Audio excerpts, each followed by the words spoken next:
Welcome to the Whiskey and Wisdom Podcast, coming to you from the Cargo District Recording Studios in Wilmington, North Carolina, where we discuss the most fascinating topics of life. I'm Tyler Yaw with my co-host, Chris Kellum, and each week we interview a special guest to learn how they acquired their wisdom over a glass of whiskey. So, sit back, pour yourself a glass, and enjoy Whiskey and Wisdom.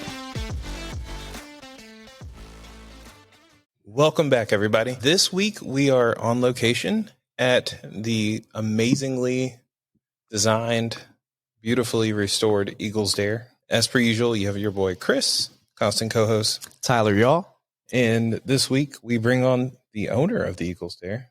Hey, Joe Apkarian. Thank you. I was just going to butcher your last name. No, it's like the awkward silence. They're like, I need to say my name. Yeah, I've followed you for a long time. Okay. That doesn't sound creepy at all. Yeah. I mean, that's what you got to do. You got to follow people. We're stalkers here. Yeah. No, I'm just kidding. No. On social media. Yes. I've known Joe since Poorhouse days when I thought I was in shape and did the hash runs. Yeah. I was like, oh, the good days. But I think that was like 15 years ago now. It was, Poorhouse is 10 years, April 15th. Oh, wow. So That's great. Yeah. Well, that makes me feel not as old as I thought I was. Yeah. So to be on brand this week, we're doing something different. We're doing something that's kind of famous here at the Eagles Dare. Yeah, we've got our seasonal cocktails and those are great. But one thing that we're really focused on pushing here is like the original cocktail, a beer and a shot. And I'm from up north. So I was born in Madison, Wisconsin. I grew up in Michigan, but my dad's from Chicago. Oh, okay. And there's a specialty liquor spirit that's from Chicago, and it's called Molort. Ugh. And it's dirty gym sock water from Chicago. I never heard of it before. And I think actually Molort says that about it. So a Chicago handshake is a Molort, and it should be an old style, but we can't get that down here, but we're going to do a PBR. So Perfect. The facial expression is always key to get. But yeah, we've got about like six or so different types of Boilermakers. With the one we've got right now, a new one is the Bojangles Hard Sweet Tea, and we've got the first time today. And so you do that with a shot of peach vodka. Oh, and that's diabetes. Sounds I wasn't going to say that sounds like it. Oh, we've got that. We've got a bunch, but this is so when people come in, especially if they're service industry or whatnot, or they're from the north, they see Molort and they're like, and of course they look at their friend and they're like, "Have you ever had Molort?" And they're like, "No," and they're like, "Well, then here we go." So cheers. Cheers. Oop. Yeah, there we go. Oh, that's interesting. Yep, it happened. It's not that bad. PBR's never tasted so good. Yeah, right. Breaking stuff. There we go. All right. So yeah, we got a bunch of Boilermakers, and we've got some great seasonal cocktails that just came out from our bar manager, Haley. Nice. Harley, excuse me. Like Quinn? Harley Quinn. Yep, okay. Absolutely. There you go. That way I can remember it. See, it didn't taste bad. It's the bite. Yeah, it's the back end. Oh. You're gonna be like at home later having dinner with your wife. And you're like, and you're like, "Yep, my lord, there it is." It's like chartreuse. I mean, the yellow and green hornet are come to bite you. Yeah. Oh yeah. Yep. Just sticks with you. It's all good though. So, tell us a little about yourself, Jeff. Yeah, I born in Madison, raised up in Michigan. Went to a college at University of Wisconsin, traveled around the world, did some study abroad in Australia and lived in England for a bit, came back and joined the Marine Corps. Oh, wow. So hilarity ensued. I went to OCS, became an officer and did that, then was in Japan for a bit and went to Japan, traveled all around, then went to Iraq, was one of the first like route clearance guys that went and found roadside bombs, like engineer. Yeah. And then I went back to Japan and then went and did a Marine security guard duty. So I was working with the State Department or for the State Department.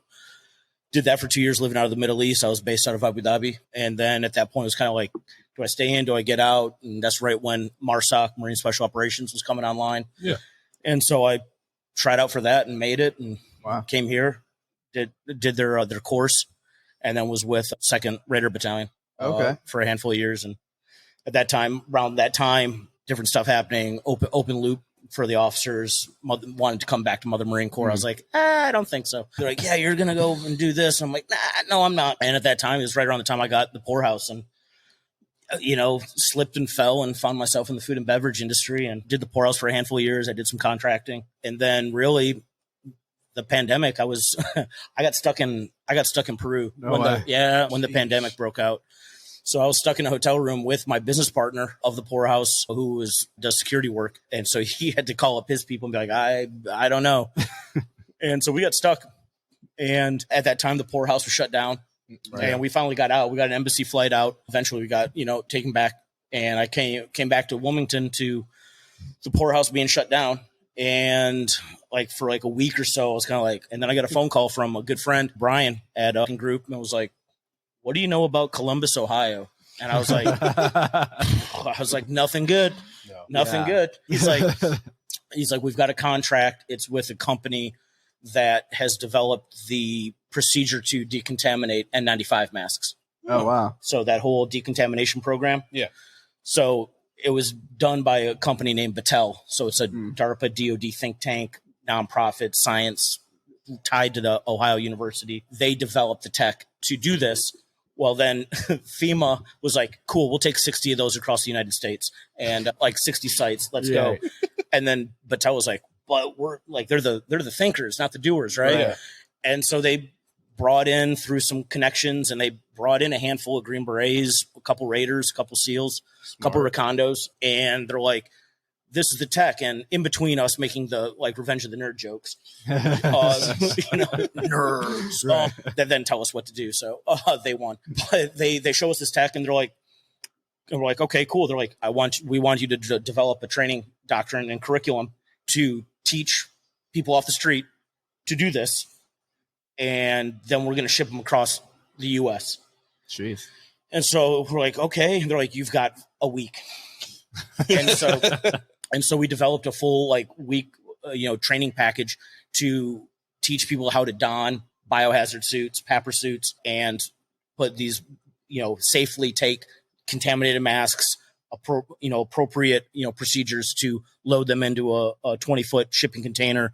And then we just nuke the ever-loving shit out of it with some chemicals to clean it. But we have to do it properly. And we have to teach. At first it was Ohio State kids that are like, guess I'm not going to school this semester. Might as well. And then it turned into who are you? And it was everyone from moms to people out of work, college students, just everyone. And we'd train them, then send them out. And as those first couple started to get online, we're like, cool. So who's QAing? And then Battelle was like, so me and one other guy were the first two to go out and start QAing. Yeah. So during the entire pandemic, for months, after we first started training, I was part of the first cadre to train and write the curriculum. Then I started traveling across the U.S. nonstop to quality check the work being done. Wow. So my Facebook was just traveling here. And people would come up and I'd say, I'm like, hey, I'm doing work for the government. I'm working for, doing contracting. But people sometimes wouldn't pay attention. You're being a hazard. You're dangerous. I'm like, I can't help you, man. But it was insane to travel the U.S. during that time period. Right. On orders. I flew to Hawaii. I was in Vegas. I was in Connecticut. I was all over the country, everywhere, all over the country. Wow. And it was interesting to see. And during that time, we were able to keep the poorhouse alive through that money, through a GoFundMe, through a couple venues or avenues to raise some money to keep it. Because the poorhouse doesn't have a patio. It doesn't have food. Right. It doesn't have, it's if I had one more person to be like, you should do Hot Pockets. I'm like, shut the fuck up. I'm sorry. I don't know if you're allowed to swear or not. Absolutely. It's a drinking podcast. They're perfect. And they're like, I was like, if someone says Hot Pocket to me one more fucking time. So we couldn't. And even as it started to slowly open, we're a basement dive bar.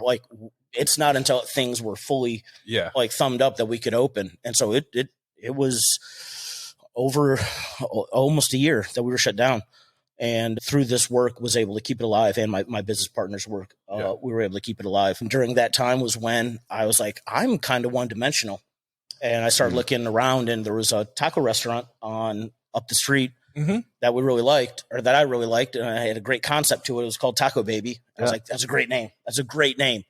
And then you looked at the stuff, and it's not bad. Like I'm going to, give respect to my business partner that I ended up buying in with. His name's Joe as well. Yeah. Right. He had we had him on the podcast. Joe Senna. Yeah. So Joe, he started up, and I think he had still busy with his other restaurant and everything like that. So the TLC wasn't happening to Taco Baby. So they had it listed.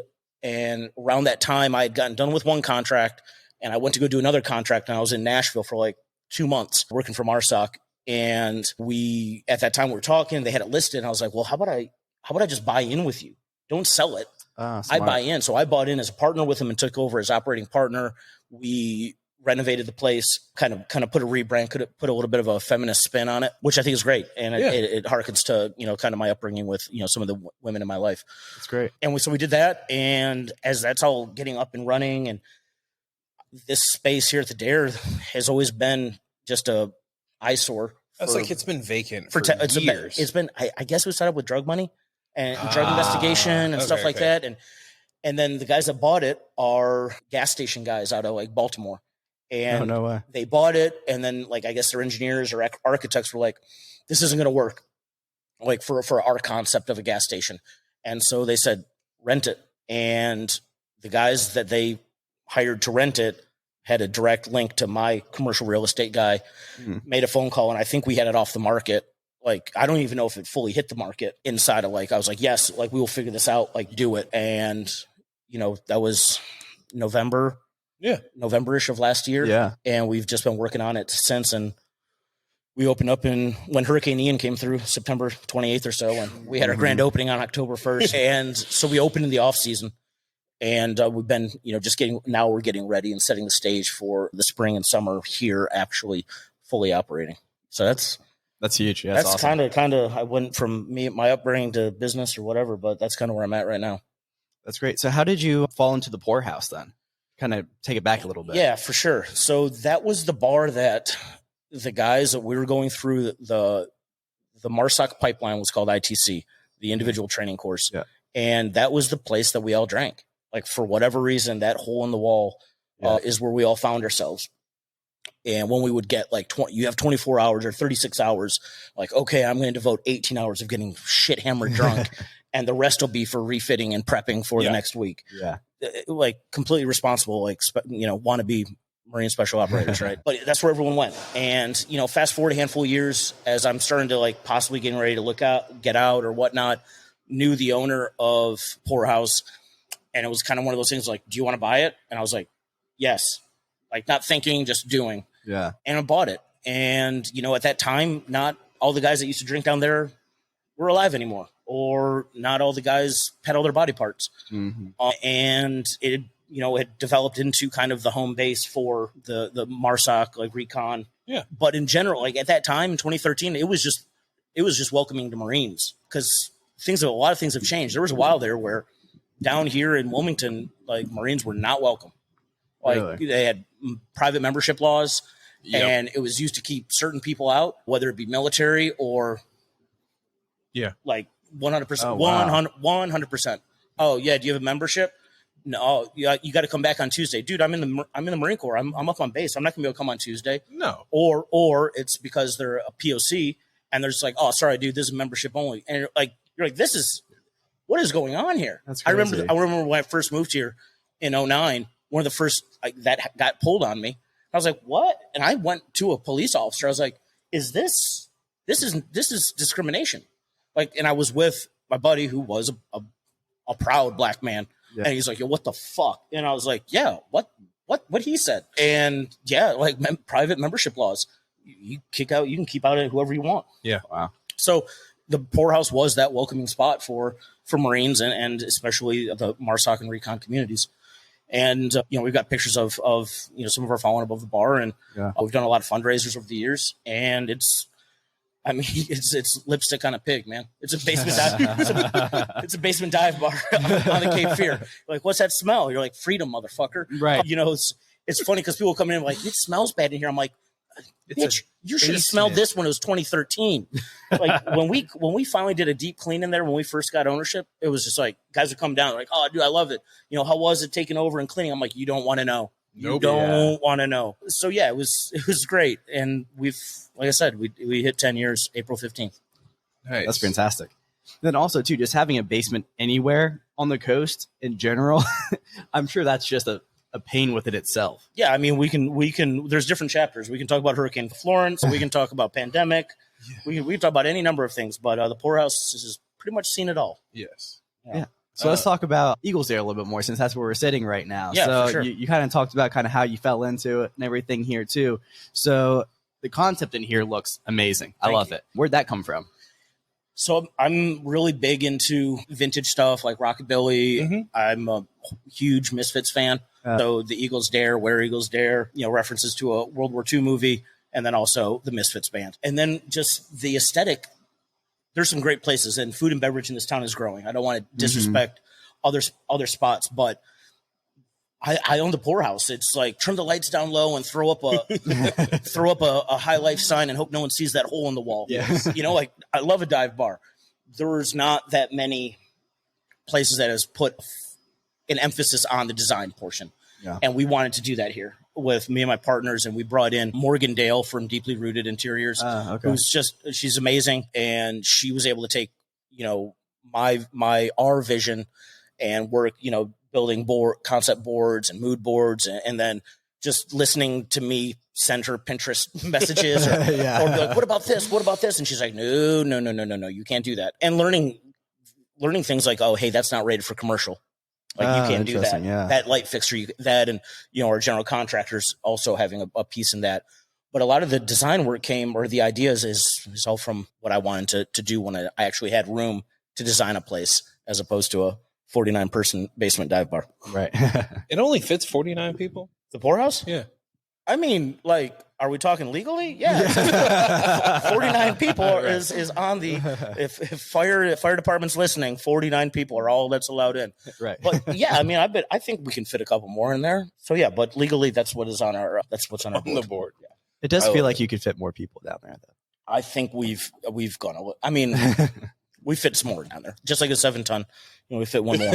Yeah. Gosh, I don't miss sitting in any of those things. Nope. Not at all. So you've been traveling, doing a lot of stuff. Yeah. Before I get to that, did you get the tattoo before you opened the bar or after? Oh, so no, I got this after. This was maybe one of my oldest friends in Wilmington is a woman named Shannon. Her tattoo name is Slim.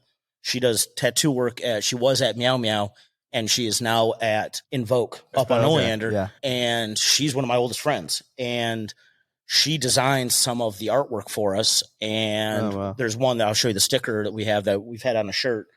I was like, cool, you can just put that on me. And then her husband, who's a very good friend, David, he did the brand design for here and Taco Baby. Oh, neat. Nice. Yeah. So, I mean, kind of keeping it all together. Yeah. Yeah. I didn't know if that was like one of those, I was traveling, in the Middle East, or I was in Japan, or I was somewhere, and I was like, let me get a tattoo. So I've got I have some really great, meaningful tattoos. And then I've got the Spotify code of Shania Twain's "Man, I Feel Like a Woman." Is that what's right here? That's what's right here. Actually, I had a smaller version right here that faded out that didn't work anymore. So I was like, no, give me a bigger one. So I've got a bigger one right here. Oh. Well, I've got, these, that's from Sweden. That's from Norway, or that one's from Norway. I got this in Armenia. Got some other places, Copenhagen, Japan. Oh, that's so cool. Yeah. I always wonder when I see people's tattoos who've traveled, I'm like, did you get them while traveling, or were you all America? Yeah, it's all over. I mean, from Chicago to Kurt Elkins is here in town. Amazing artist. He's at Invoke. Also everyone at Meow Meow is great. There's Big Al. There's a lot of tattoo shops in this town. Mm-hmm. There's a handful of really great artists. Sarah Peacock from Art Fuel has done something on my chest. So yeah, there's some great people around. But yeah, I like to do that. The one my brother and I did Norwegian, we did the Scandinavian countries, and we traveled around looking for specific artists. So that's neat. This one over here was in Oslo, Norway, by a guy named Tony Blue Arms. Okay. That we went to Oslo to see him. Oh, wow. So we walked into this Blue Arms studio, and he's like, hey, hello. And we're like, Tony? He's like, yeah. We're like, we're from America. We came here to see you. And and he doesn't return phone calls. He doesn't respond to DMs. You have to go there. Oh, wow. And so we showed up, and he's like, yep. He's like, go down the street, get a pack of smokes, get two like 6 packs of beer. We finish up with him. Let me clear my schedule, and we're going to tattoo later. And this dude like dropped everything, finished his tattoo, and we smoked and joked, and he tattooed me and my brother. That's and he's fantastic. like, so like, what do you got? Like, he's like, oh, so like Oslo. He's like, I was like, bro, we leave like tomorrow. Like, We came for you. Like, if this didn't work, we're going to be like, fuck. And I was like, we leave for like Iceland in 2 days, and we went to the Summer Solstice Festival in Reykjavik, and we went to Reykjavik Inc. and got a guy named Skip there. Great dude. He's tattooed me a couple times now when I go to Iceland. That's sick. Yeah. See, that's what I get when this is Chris's rabbit holes here. I'm about it. Let's do it. So traveling wise, we were talking earlier about the people who randomly see you traveling on social media. Yeah. Your last, I guess, the biggest piece you did was Morocco. Yeah, so pandemic, right? Yeah. Pandemic, my buddy and I beforehand were like, hey, do you want to go ride a motorcycle across Mongolia? And I was like, and again, like, as you've seen or have heard a little bit, like, I'm not a big thinker, a lot more doer. So it was like, yes, Not I'm even in. a question. Let's go. Yeah. I was like, so now what? And he's like, there's a company, it's called the Adventurists. They're awesome. Mongolia was just getting started. And so they're like, we fell in on Morocco. And you get a 50cc motorcycle, which is you get a lawnmower engine with wheelbarrow tires. Gosh. And you ride across an unknown distance to a place in the desert. And so it's a company called the Adventurists, and they do a rickshaw run. They do a cannonball run across Europe. These guys it's an amazing fun time. But also you're like, there's got to be a trail team. There's got to be a follow team. Right. There's something. And there should be. Right. Shoulda.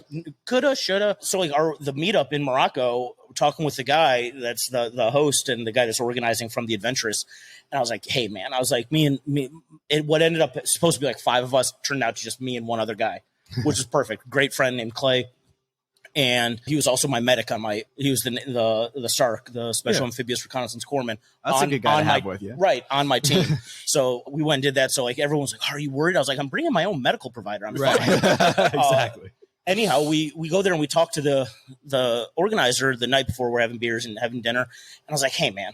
I was like, we're going to be fine. Like, we've literally done this in combat, riding motorcycles and stuff like that. There's a follow team, right? Or there's some form. And he's like, no. And I was like, fucking love it. Because like looking at the people, because like we're meeting everyone. It's like, hey, have you ever ridden a motorcycle before? They're like, no. I'm like, do you know any Arabic or any French or any? And no. And I was like, cool. Hey, do you like? And just asking questions, and like me and Clay are looking at each other like, oh, this is gonna be good. And like the next morning, we load up in a bus and we drive for like 14 hours out into the desert. And you stay at this like, desert sand dune resort. You stay in tents, and like that next morning, you get to meet your motorcycle. Right? They've got all these motorcycles lined up, and they're like, okay, now who's never ridden, and they give a little class, and then like me and like there's like 40 people. Yeah. There's like 10 of us, 12 of us that are like, we've been out around machinery and bikes. Yeah. Can we go over and start turning gears on our stuff? They're like, yep, cool. And the other people are like learning how to like, this is how you gear shift. This is how you. No. Oh yeah. And it's like, it's slow to the ground. So if you fall over, you bounce. Right. I'm like, okay. And so like we're like scavenging like pieces to hook for a frame to zip tie. So like I had like rebar like zip tied off the back of the bike to like wrap like with tie down straps. Everything? Yeah. And I had like an old med kit that I put on the front, which ended up being perfect. I had a speaker in there, and I had like gloves and everything. And so you have one day to play around, get around. Like, yeah, got it. You brought your helmet, which I had an awesome guy here in town that makes custom hats, custom destruction, and awesome guy. And you throw your helmets on and you ride around. And it's like, cool. And then you have dinner. And the next morning, it's basically like, hey, Marrakesh is that way. That's it. And they're like, figure it out. And now here's the thing. Like, some of these guys are like using like old maps, and they're using like me and Clay. We had a map. And we also had our Google Earth and everything that. We did stuff that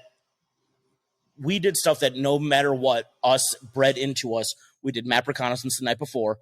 We set waypoints. We set lines. Like, hey, if we don't make a T here at this point, we're stopping in this city.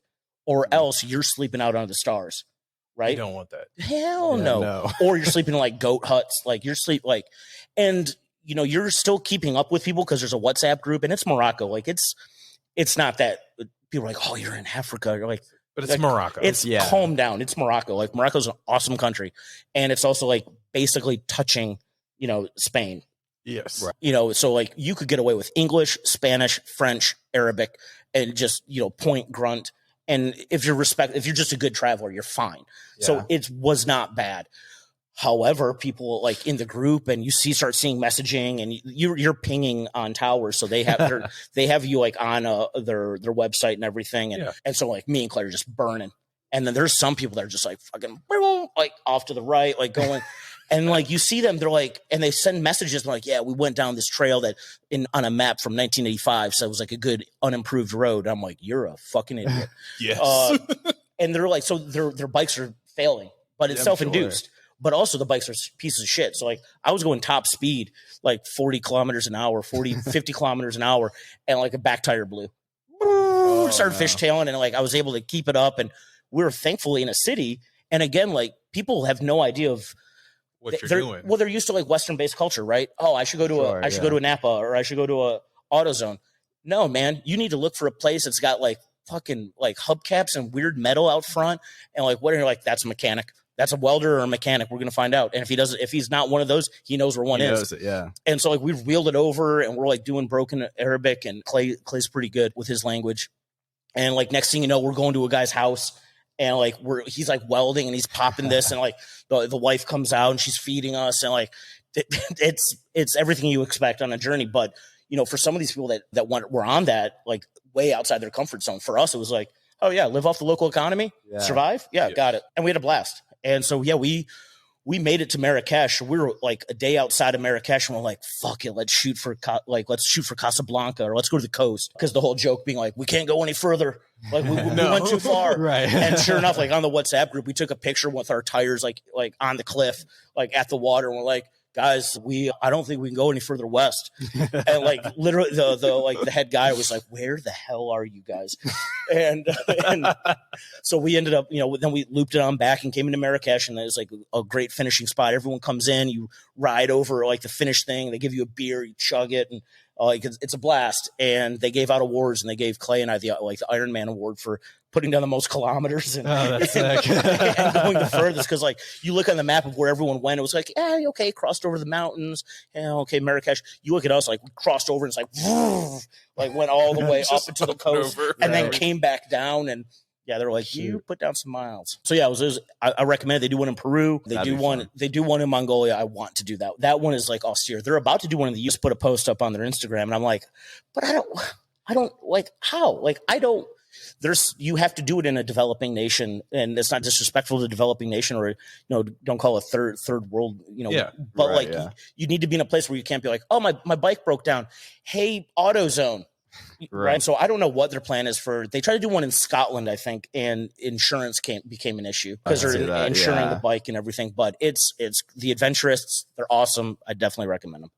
We'll put them in the show notes. Yeah, for sure. Right. Which I'm like, that story is just Whiskey and Wisdom take the Adventurists.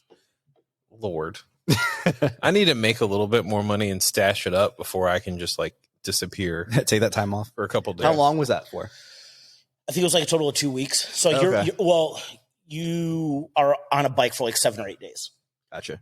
It's like 7 or 8 days total. I think overall, like you're gone for 12 days, flights and everything like that. And Morocco, like you fly to Charles de Gaulle and come on down. And again, it was pretty easy, and it was nice to do. The only bad thing was it was like in October, like we just opened. Yeah. And I was like, oh, we're gonna be open in July. We're gonna be open in August. We're gonna be open. And then one of my partners and some of our management team here were just like, you have to go do this. And thankfully I went, everything was good. It's still standing. Yeah. And, again, your phone has connectivity. If there's reciprocity with American companies, like you go into Colombia, you go to Morocco, it's like $10 a day, and your phone is like it's at home. Like, I think they thought I was going to be more out of pocket. They're like, oh God, he's gone. Thank God. And, like as soon as I got on the ground, I'm like, how's everything going? They're like, go on vacation. So still getting texts from this guy. Yeah. What is that? What's that? What's a vacation? Yeah, no, I don't know. Right. Yeah, I just came back.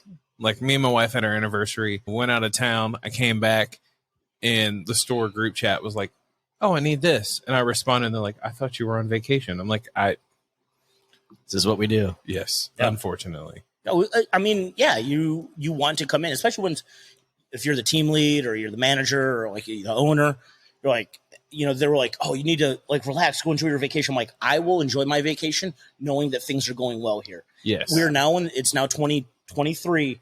Like, technology wise, if you give me a thumbs up, like, hey, this is going on, this is blah blah blah, and my general manager Tara is wonderful at that.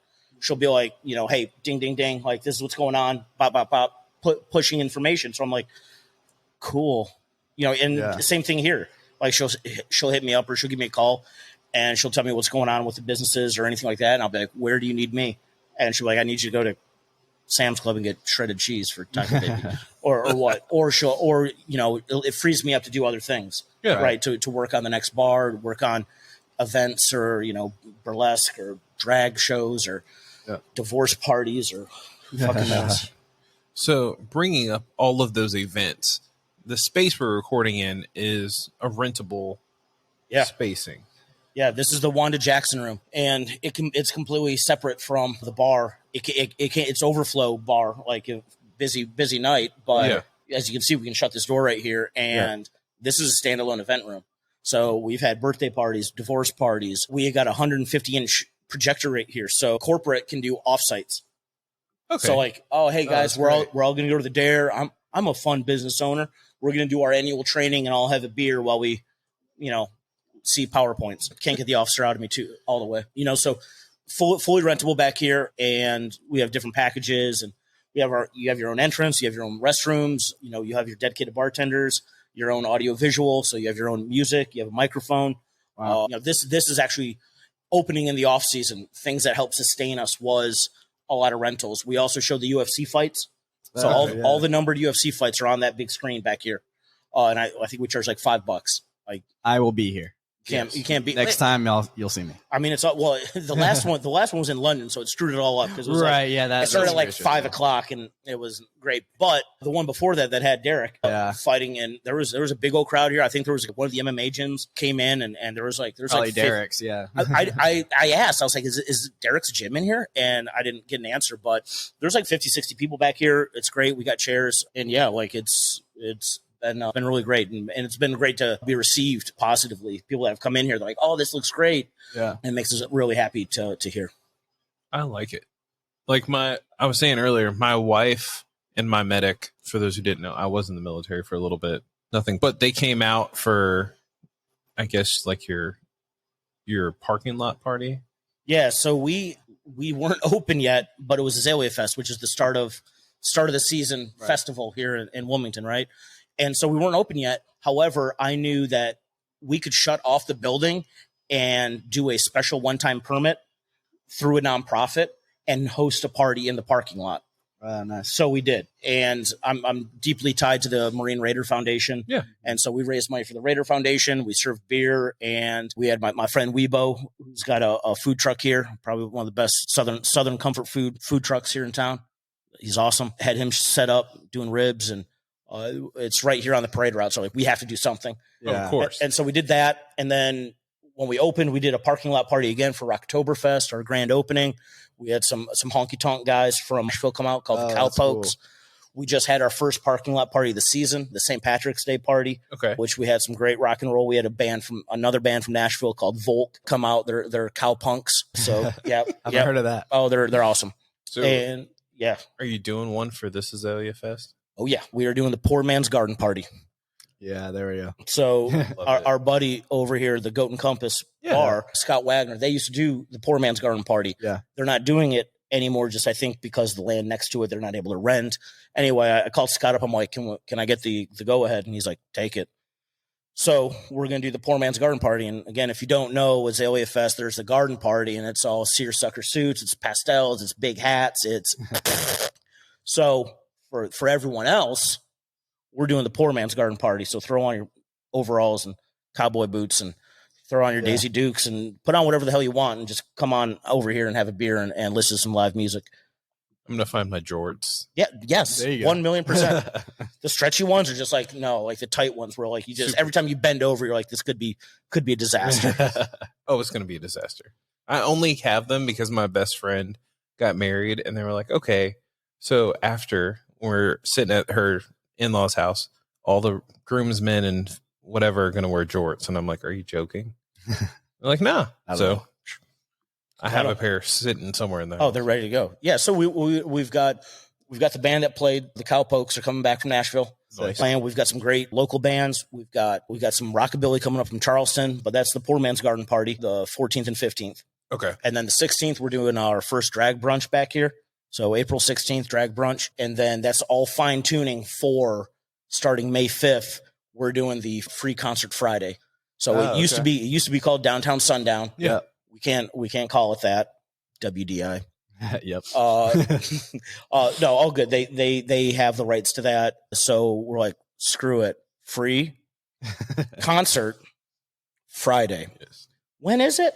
Do you have to pay anything? Or like read the title. Yep. So we're gonna it's better branding. I David did the branding on that too, and so they used to do it on Water Street, and it used to be great, like in the foots of the courthouse, the Cape Fear River Battleship. It was not a lot of room. No, not at all. And then Hurricane Florence happened, right? And all the work and everything on Water Street, that stopped. Then they put it in the parking lot over at like 2nd and Dock. Wah, wah. Yeah, Like, it went way downhill. It's just, why is anyone here, right? Yeah. And then they tried to do it last year on whatever street it was that was by the Wilmington Gentlemen's Club or whatever, whatever old man white club. And they tried to do that on the street, public, working with the city, and it failed. DBA, Downtown Business Alliance, they failed. And I'm not trying to be mean about this, but when that all was happening, I looked at my business partner. I was like, oh, well, they should just do it on private property. So we approached them this year, like a handful of months back. And we're like, hey, we want to do this. We talked to WDI and they were like, yeah, cool. Whatever. Like they've got Live Oak. They're all good. They're like, yeah, cool. That sounds great. And we approached DBA. You're the Downtown Business Alliance. I'm going to go on a tear here. Anyhow, we approached DBA and we're like, guys, like, why don't we just do it in our parking lot? Like, we have more square footage than when it was on Water Street. We don't have to worry about worry about the city and permitting and all that. I have a liquor permit to my driveway. I'll submit our noise, our audio, whatever. Yeah. I've already got it approved. It's already done. And I used to plan combat operations. I can do this. Yeah, I think you got it. And DBA mulled it over, and there's some great people in DBA. Let me first say that Andrea Arth and some others in there are fantastic human beings, and I think they're moving DBA towards a more beneficial organization supporting downtown businesses like their name. So take that as you will, right? And so I think they're moving along the right way. However, I think that there were some other players involved that didn't want to be a part, and they came back and they're like, "We're going to pass." They told me that they weren't allowed to do something that wasn't on public grounds and wasn't city approved. And I was like, "You're a private nonprofit. I would love to see that bylaw. Yeah. I'd love to see that." And it's like, cool. You don't want to do it, fine. We're still doing it, and as we start to ramp up and do press, media, whatever, I'm going to say, you were approached. I told them, I will do this for you. I will do this. You can say, you get to feather in your cap that says, we brought back Downtown Sundown. Yeah. DBA at the DBA free concert Friday at the Eagles Dare, presented by Wilmington Air, because they're our presenting sponsors. But awesome. Like, you could get all of that feather in your cap, but no, you couldn't, because you couldn't look that far down the road. And so there's WDI has been great. I think they've turned a corner over the past couple of years and are really supporting a lot of downtown businesses. DBA, I think there's a good number of there's like 2 or 3 food and beverage in DBA. Like it's not representative of what really downtown businesses are, and that's on that organization to be like, they don't even know what they do or who they support or office space, right? What would you say you do? The new president is currently trying to address that and work through that and develop it. So I wish them well. I'm still going to talk a little bit of shit. Of course. Because it would have lent credibility and a little bit of support to me while I'm trying to do this up here at 3rd and Red Cross. So like for people that don't know Wilmington, like there's the downtown where Poorhouse is and Slancha and Barbary and that, like we're a little on this north development where, you know, the concert, you know, the Live Oak Amphitheater and where Brooklyn Arts District is. Like things are moving and growing in this town, but like, brother, guys, we're still up at 3rd and Red Cross. So like, unless we have an event here or something like that on a Tuesday or Wednesday night, like ask my bartenders, it's a little quiet. Yeah. And so like, we're trying to grow this. We're trying to do these events. We're trying to promote all of Wilmington, right? We're trying to promote, you know, the Brooklyn Arts District. We've got fly traps behind us. They got people, you know, come here before they go to the amphitheater, or they come here for a show and then they go downtown. And I think there's still old Wilmington people and mentality that's just like, oh, what the kids? That's what the kids want to do, or is that what the coloreds are doing? Like, and it's old white money and owners and property owners and people that don't want to change. And I'll die on this hill that there's some great people coming in. There's great things of growth. There's, you know, again, DBA's new president, I think, is taking it in the right way, but there's still organizations that are not for the actual betterment of downtown or Wilmington at large. Yeah. And I saw a lot of that when I was traveling around with doing the Homeland FEMA stuff. Cause like I'd be in city centers. I was in, you know, Albuquerque, New Mexico, fucking awesome. Albuquerque is banger. And seeing I will shit talk Columbus, Ohio till the day I die. However, their downtown, their campus, beautiful. There's murals, there's artwork, there's all these things. And then you come to Wilmington, and then Wilmington wants to be like, we're going to be just like Charleston. No, you're not. No, you're not. You are Myrtle Beach's cousin. And Myrtle Beach at least knows what it is. Wilmington, you think you're going to be a Charleston or a Charlotte or a Raleigh. You don't even allow people to put artwork up on buildings. Like you can't get out of your own way. And that's from the city governance on down to some of the nonprofits that say they support downtown businesses. No, you don't. You support yourselves. I was thinking that the other day because we were in Charlotte over the weekend, and I was like, it's different. Like, vibrant, right? Yes. There's stuff like, look at that wall. You could see, look at the artwork that I've got on my wall right there. I was going to comment about that. I'm probably going to get in trouble for it at some point. I mean, you did get in trouble. We got in trouble for the stairwell artwork of the Poorhouse. That was done by that guy. Amazing artist. So his name is Steen Jones. And he's in Brisbane area. And he's an awesome guy. And he originally was in the States, and he did the Poorhouse. And that's when it was all red down in the Poorhouse, right? And while we were shut down, the city came after us for our artwork in the stairwell. And I had to lawyer up, fight it. They had hearings that I had to VTC into. And by VTC, I meant my friend there with like my iPhone going like this. I had to take time out of my like government contract job to fly here for the final one, which ended up not going anywhere. We ended up suing the city so that the city attorney could take it and we could go into arbitration. And what was settled was we got to keep 2 of the 3 walls. So the walls you can't see. The wall on the side of the building, we had to cover up. So we had to paint it red. Well, no, let me back up. We're like, okay, got it. Ooh, that's a settlement. We kind of won. All good. What color? So like, what do you want me to do? You want me to take it back down to the original color? They're like, we don't care. I was like, fuck. And so why does it matter? I painted it red. So I covered up the tail of this snake that Steen had done, like this giant snake down the stairwell. And so now you had like the head at the bottom of the stairs and you don't have the body. And we painted it red. But we've since upgraded and did some renovations inside. Steen came back from Australia and he painted the Poorhouse, and he painted that mural, and he did a mural on the side of the Eagles Dare as well. Oh, that's so cool.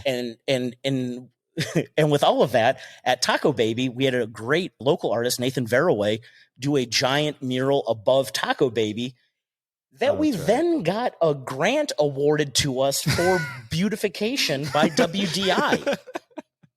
So WDI, they come and they're like, oh, we want to give you money for this refurbishment and this artwork and everything. I was like, and this was like still just fresh, like just a little bit after this resolution on the stairwell. And I was like, oh man, I was like, you got to be kidding me. So like, they'll take me, and it was like thousands of dollars, like lawyer fees and everything to fight the city on that.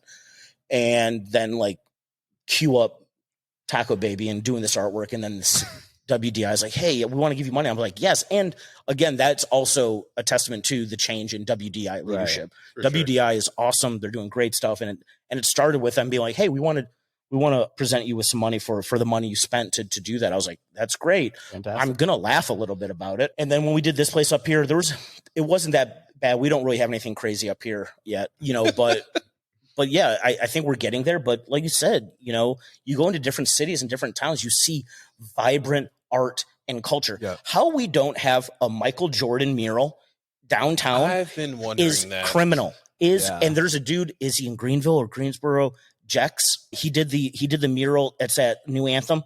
Yeah. Yeah, dude. That dude needs to do a Michael Jordan piece on the parking structure downtown. That'd be period. Sick. The fact that there's not a Jordan mural in his hometown is fucking criminal. It's criminal. Ridiculous. Good point. And what, like, they'd be like, oh, what, the kid with the shoes that did the b-ball thing? No, I don't. Not my town. Not my town. That's my southern drawl right there. Not my town. Like, dude, get the fuck out of here. That's why people come here. They come here for One Tree Hill and MJ. Yeah. I mean, there's a few other things, but I'm like, I never even thought about that. Like, because Wilmington, I think of, and I'm like, you're right. It has we want to be Charleston, where there's not artwork on the walls and it's like all hoity-toity. And I'm like, but it's not. Like, you just need to embrace, like, we're the middle child. We're not Myrtle Beach. We're not Charleston and Charlotte. Like, we just need to embrace that. They just need Wilmington to let needs us to be Wilmington. drink in the streets. 100%. Be you. Yeah. Be you. But like, why does it have to be like old South mentality? Mm-hmm. Embrace some new stuff. Like, I don't get it. And I look forward to growth and more. I mean, look at Wilmington. More money is coming into this town. Like, it's growing. Like, it is happening. Some people are kicking and screaming, like, as it's happening. And don't get me wrong. There's like infrastructure development that needs to happen. And there's things that are going to be like, oh man, that sucked. But also, we needed that water line to be upgraded. Yeah.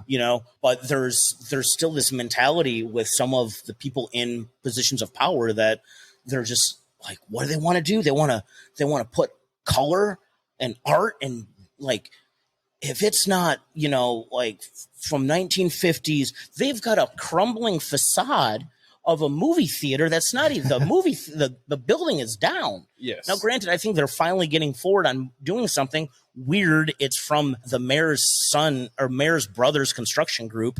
Weird. Not talking shit, Mayor Sappho. But I mean, at least something's happening. But like up until recently, there was a while there that the facade of the movie theater was starting to crumble. Yeah. And like they wouldn't let you touch that. And that the Historic Preservation Commission, that's who I battled with, are still in control of parts of downtown. And they won't let you do a thing without submitting like all this paperwork and all these things. They're like, guys, why? Like, what are we? And if you've seen, do you follow the Facebook groups of the historic, like Wilmington? Mm-mm. Half the places on like Front Street and on Market were all like skin joints. No. Oh, hell yeah. Go do some research. Duck and Dive. Duck and Dive used to be a triple, like a naughty bookstore. Oh my God. Dixie Grill or the place next to it was like a topless dancing bar. So like let's, they're trying to hide that. Right. Like, we're going to harken back to old history. Not that hard. Not that part. Just kidding. You got to go back far enough that you pass what they don't like and before what they really don't like. Right. Well, I mean, so how far are you going back? You're going back to where, I mean, again, we're in the South. Like, it's going to tie to racial shit. Oh, for sure. I mean, like, what Market Street? What market are you talking about? So like, I don't know. And again, there's parts of like, let's remember history, but like the whole, like we had those Confederate statues. Hell yeah, we took them down. Fuck those guys. especially considering they know what that was done by the children of the South, and it was done during Jim Crow era as a parts of intimidation to the colored community in the area. So and they're like, no man, it's part of history. Shut the fuck up. So like when people start to tell me that I'm sorry, I'm championing right now, dude. I'm going on a tear. I just think that when people start talking about like, oh well, we just want to remember what it was. I'm like, which part? Because there's some ugly parts. We can remember it and we can read about it and we can reflect on it, but that doesn't mean I need to look at a fucking Confederate loser statue. They lost. That was one of the parts that you touched on too. It's all about intention for me. Yeah. And and then when you find out what the intention was behind things, you're like, okay. Right. Right. You want to do a cemetery for the Confederate, soldiers that were lost. Absolutely. Let's respect that. Sure. Oh, hey, we want to put a statue up that's going to intimidate local peoples of color. Okay. No, I'm good. So I don't know. I love this town. There's some great frustration in this town.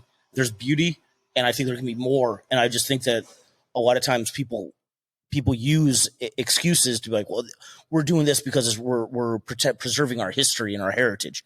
No, you're not. You just don't want new shit to come in. You don't like hip hop, right? You like old country symphony. You like symphony, all right? And you don't want to be a person that, hey man, you know what? I like some country music.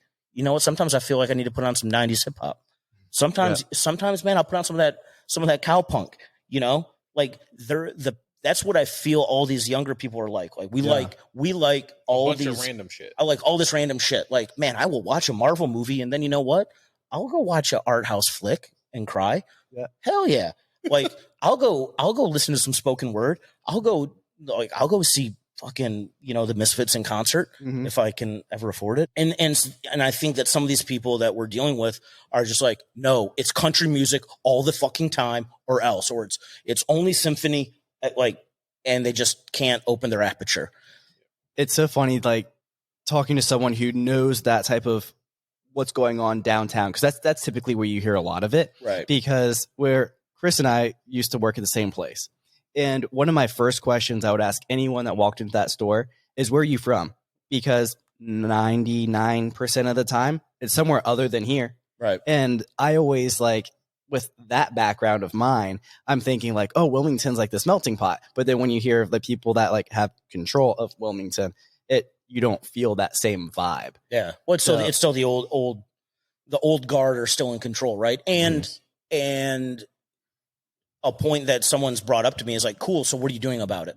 Are you just going to sit on a podcast and bitch, or are you running for council? And but again, there are some people, running for seats that are, joining DBA and trying to change it from the inside. So, I mean, I think people are doing that. Everyone wants it to go faster. Right.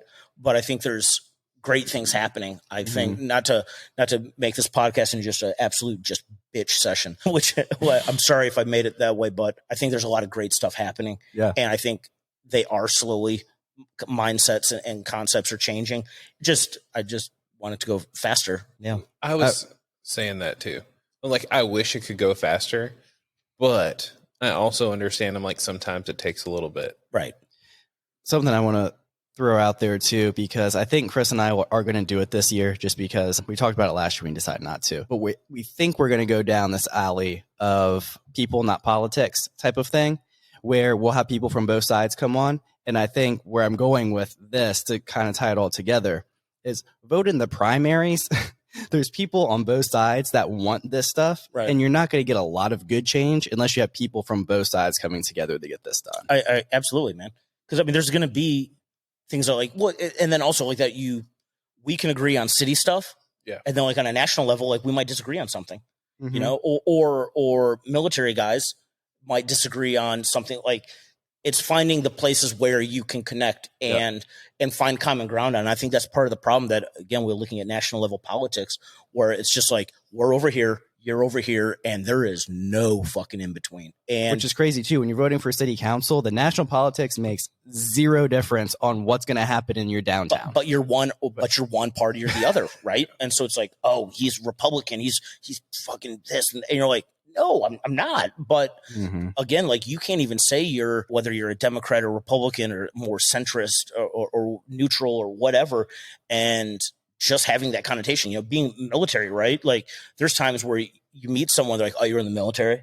It's like, what, you like love guns and you hate gays. And you're like, where'd this come from? And you're like, what?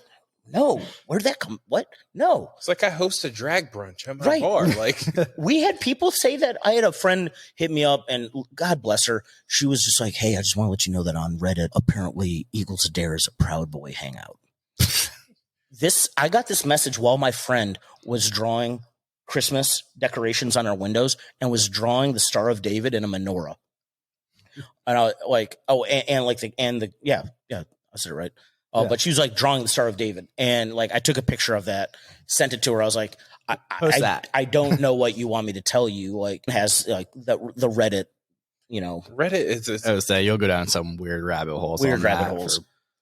So yeah, like we can, I don't know. There's always, someone's always going to have something to say. So yeah. Always, but because we're going to totally just pivot. Perfect. So what are you doing here? What would you deem success? Like, what would be your definition of success? Definition of success for me.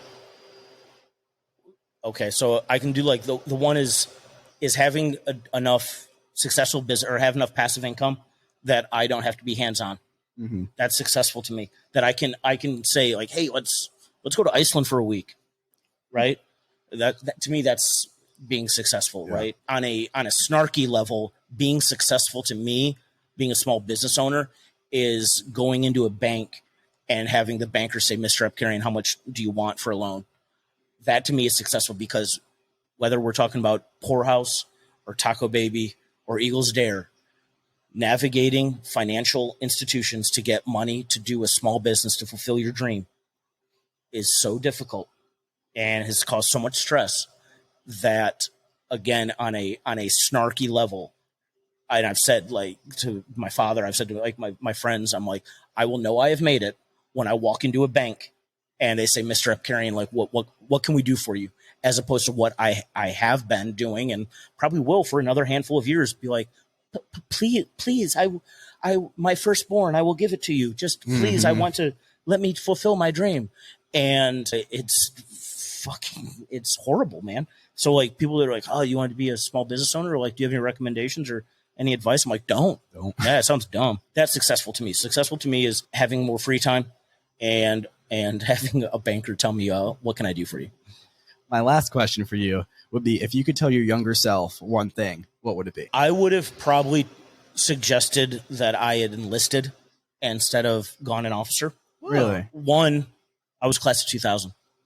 Oh, okay. So I would have been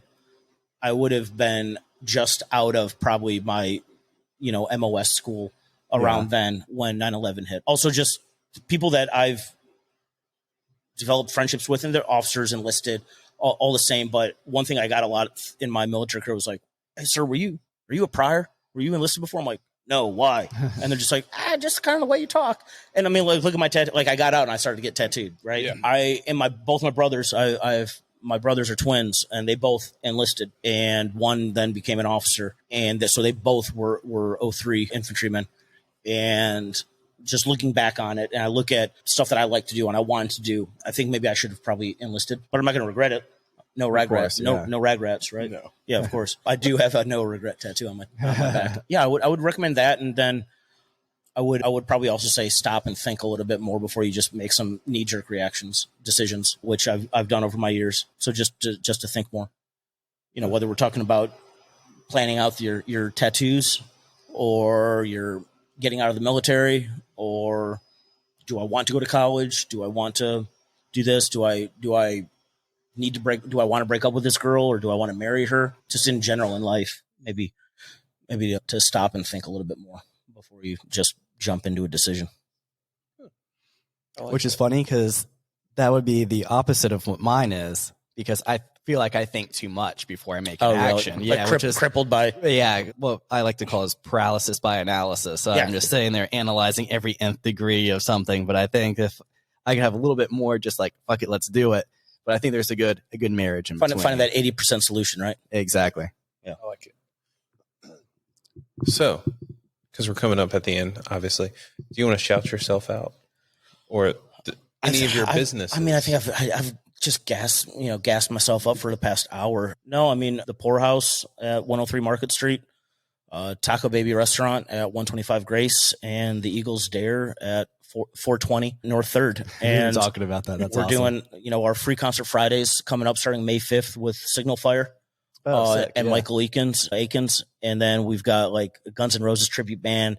For Memorial Day, we got a Kid Rock tribute band. Nice. We've got some like Mid-Atlantics playing. We've got Pleasure Island. We've got some awesome bands. We've got, again, we've got some Rockabilly. Phantom Playboys are playing. But every Friday during the summer, come to the Eagles Dare, start your weekend, start your night out. Whether it means you're just with your partner and you're like going to go walk up to 310 and just have dinner and maybe go to Pallet, or it's you and the boys and like you start off here and off to Barbary and off to the Husk and Poorhouse, or you're going to the concert. But like, I want Friday people to start their Friday weekend at the Eagles Dare with free concert Friday. I like it. Well, the great thing is this episode comes out right before Azalea Fest. Yep. So definitely come check out the Poor Man's Garden Party. I'm excited for that because I definitely can't afford a ticket to the party. They're not even selling tickets right now. Is it already sold out? No, it's only for sponsors, which I don't get that. But Right. It's funny because I know all the food and beverage, all the bartenders that go bartend that. That's a whole experience unto itself. But then also knowing the people that are there. And again, like, don't get me wrong. Do I like to play dress up all the time? Usually not in pastels and seersuckers. Right. But I mean, I've never been to it. It looks like it's just a lovely time. I'd like for a place that is more for the boys, like, right. And for all of us that just want to be like, cool, man, y'all go do that. I'm going to throw on some shit kickers and overalls and a cowboy hat. And I'm going to drink some beer, listen to Misfits and maybe listen to some, bluegrass and, honky tonk. But honk. Yeah. We'll play that too, That works. But thank you, Joe, for popping on. Yeah, man, for sure. And letting us set up in this beautiful venue of yours. Yeah, absolutely, man. I'm glad you guys were able to come. Yeah. It was either here or the Poorhouse. Oh, that place. The only thing I do at Poorhouse now is poop in the girls' bathroom, and I host sex toy bingo on Thursdays. There you go. Sex toy bingo on Thursdays. He's a giant black dildo. His name is Rambone. Put some respect on that name. Oh, thank you so much. Yeah, man. But yeah, like us, follow if you can, and we'll see you in the next one. Awesome. Cheers. Cheers. Thanks, guys. Thanks.